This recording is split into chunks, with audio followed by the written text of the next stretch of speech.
L'acte de peindre ne peut se limiter à la simple reproduction d'un motif. Bien plus qu'un sujet, le motif est la cause de l'acte et par là même la raison qui va le déterminer et l'expliquer. En ce sens, le dessin issu d'un couvercle de tonneau n'est pas arbitraire. Il décrira un cercle, ligne parfaite, continue et fermée, qui délimitera deux espaces, l'intérieur et l'extérieur. L'immersion de la toile dans le bain de brou de noix attribue au support une référence colorée qui contrariera ou exaltera les contrastes de valeurs mis en œuvre par la suite. En marge de cette spécificité chromatique, l'opération de trempage engendre une série de manipulations. Froissure, essorage et défrippement.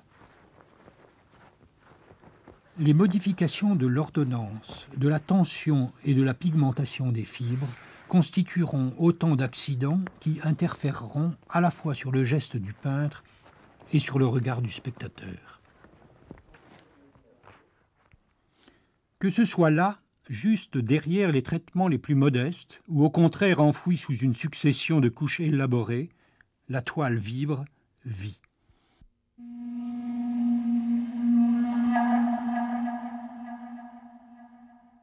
D'une certaine manière, Yves Piquet nous donne à voir la radiographie de son acte pictural et en particulier nous invite à mesurer l'incidence du fond à chaque étape du travail.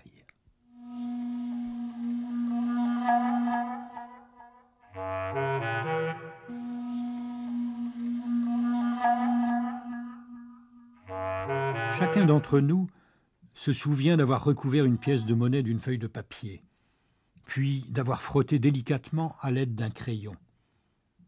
Il y avait une part de magie dans l'apparition de l'image, et la curiosité persistait bien au-delà de la découverte des côtés pile et face. Dans ses mains qui pressent la toile, en suivant consciencieusement le contour du couvercle du tonneau, dans ses doigts qui reconnaissent chaque veine saillante du bois, dans l'application de ce geste guidé par l'interstice entre deux planches, on retrouve cette part de plaisir enfantin que la répétition n'estompe pas.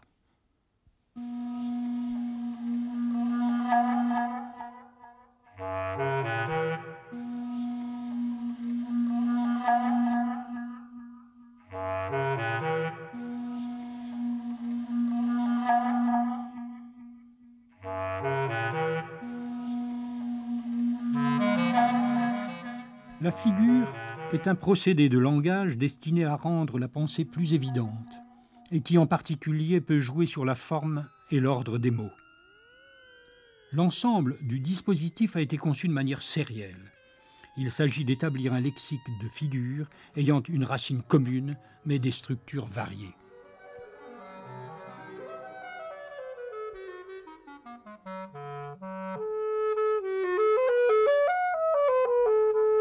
Dans la déchirure, il y a à la fois une certaine fragilité, celle du tissu qui s'effrange, et une grande rectitude, celle de la coupe qui suit le droit fil.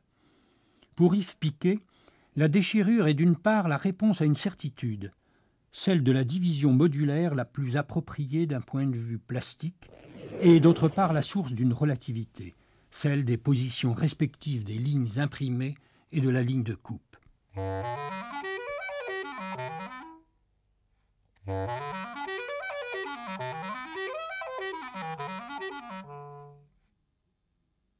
J'imagine une déclinaison à la confluence des phases de gestation et de structuration comme un point d'équilibre dans cet espace de repos qui succède à l'élaboration des matériaux et des dispositifs, dans ce temps de réflexion qui précède les choix d'organisation, de composition des éléments.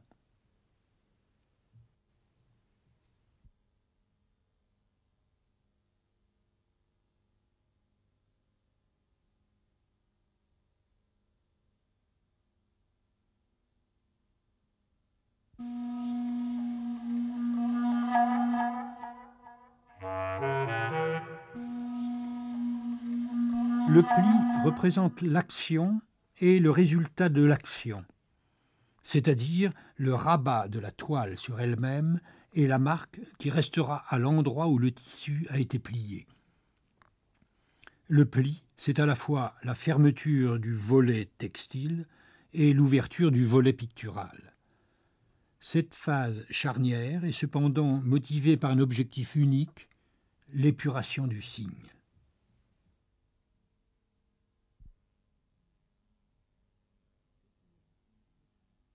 Dès son origine, le travail s'inscrit dans une démarche dialectique entre la couleur somme et la non-couleur.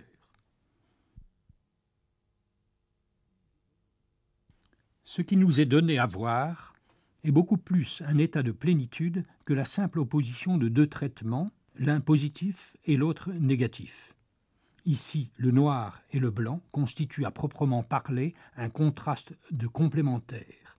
Ils s'appellent l'un l'autre.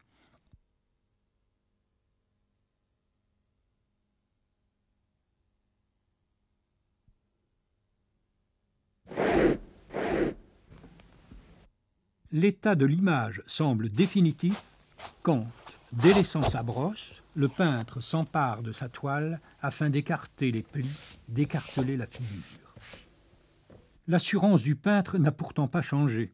Il poursuit son recouvrement, la surface cachée prend tout son sens. Le contraste fond-figure se modifie, les subtilités des couches de pigments se révèlent, la déclinaison s'est enrichie d'une nouvelle forme.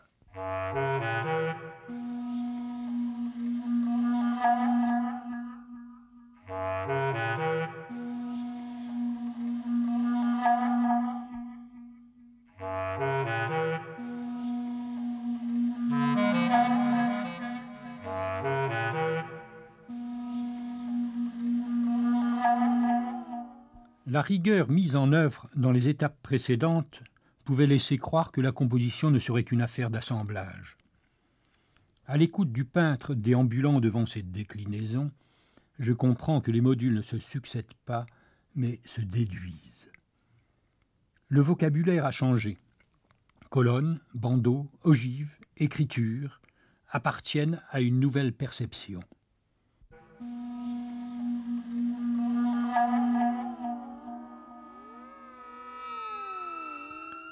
L'encollage des pièces peintes sur la toile de renfort est décisif en ce sens qu'il fixe définitivement la composition. Cette opération technique influe sur certaines qualités sensibles du travail. Ainsi, la colle réagit différemment selon l'épaisseur du tissu et selon le nombre de recouvrements. Elle crée de ce fait un nouveau type de contraste entre degrés de matité et de brillance. Ces images qui mûrissent à chaque étape ne sont rien d'autre que les fruits de l'expérience.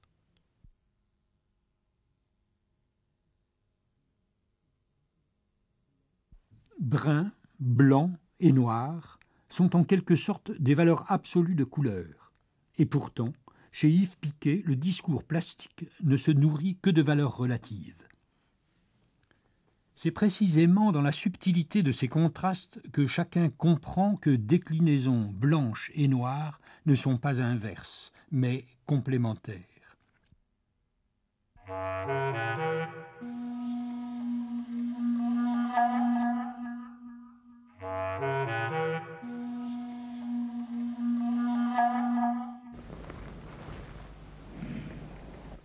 Organiser avec beaucoup de minutie un espace pour les toiles noires, puis abandonner toute initiative en leur substituant emplacement pour emplacement leur homologue blanche, relève du défi. Laisser carte blanche à une série noire, c'est pour Yves Piquet prendre le risque d'une deuxième lecture.